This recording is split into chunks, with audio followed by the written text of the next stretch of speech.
বাসর রাতে বিড়াল মারার গল্প। চলুন আগে বিড়াল মারার কাহিনীটা শোনা যাক। একদা বাগদাদের বাদশাহের ছিল দুইজন কন্যা। এই দুই রাজকন্যা ছাড়া তার ছিল না কোন রাজপুত্র। রাজকন্যা দুজন ছিল বাদশাহের অনেক অনেক আদরের।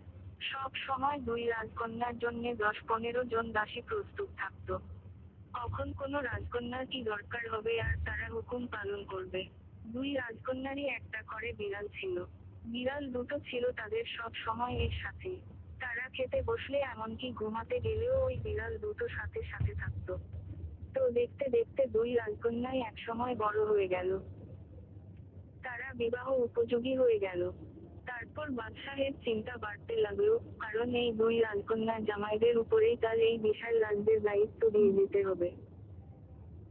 সুতরাং এমন যোগ্য দুজন ছেলে খুঁজে বের করতে হবে, যারা এই গুরু দায়িত্ব ভালোভাবে পালন করতে পারবে। সারা রাজ্যে অনেক খোঁজাখুঁজি করে এমন দুই ভাই পাওয়া গেল যাদের কাছে রাজকন্যাদের বিয়ে দেয়া যায় বলে বাদশাহের মনে হলো। তারপর অনেক ধুমধাম করে বিয়ে হলো দুই রাজকন্যার একসাথে। অতঃপর বাদশাহ দুই মেয়ে জামাইকে সমানভাবে রাজ্যের দায়িত্ব ভাগ করে দিলেন।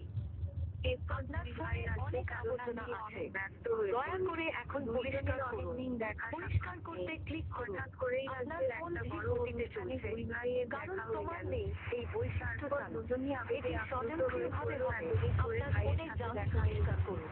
এটা আপনার তারপর ফোন অনেক পরিষ্কার করুন। কথায় ছোট ভাই জিজ্ঞাসা করলো তাদের বউ মানে রাজকন্যাদের কথা।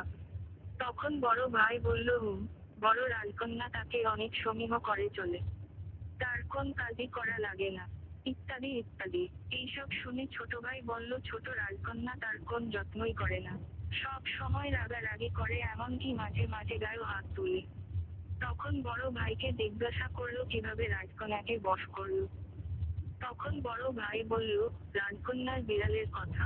ছোট ভাই বলল, আর ওই বিড়ালকে তো আমার চাইতেও বেশি যত্নে রাখে। বড় ভাই বলল, হ্যাঁ, প্রথম দিন বাসর রাতে ঘরে ঢুকেই আমি একটা তরবারি দিয়ে ওই বিড়ালের উপরে দিলাম এক কোপ। ব্যাস একবারে দুই ভাগ। এই ঘটনায় বড় রাজকন্যা ভাবলো আমি মনে হয় অনেক বড় কোন বীর। এরপর থেকেই সে আমাকে অনেক সমীহ করে চলে। তো এই কথা শুনে ছোট ভাই মনে মনে ভাবলো ঠিক আছে, আজকে বাড়ি ফিরেই বিড়ালের জীবন নাশ করা লাগবে। তারপরে আবার অনেকদিন পরে দুই ভাইয়ের দেখা। এবার ছোট ভাইয়ের শরীরে অনেক কাটা দাগ। বড় ভাই জিজ্ঞাসা করলো কি খবর, কোন যুদ্ধে আহত হয়েছিলে নাকি। ছোট ভাই বলল, না ভাই, তোমার ঘটনা শুনে আমাকে এর শাস্তি স্বরূপ 1 মাস কারাবন্দি আর অত্যাচার ভোগ করা লাগলো।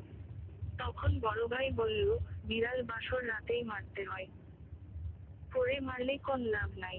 প্রকৃতপক্ষে বাসর রাতে বিড়াল মেরে কিছু হয় না। এগুলো শুধুই গল্প কথা। এর সাথে ইসলামের দূরতম কোন সম্পর্ক নেই। এই ধরনের অহেতুক কুসংস্কার থেকে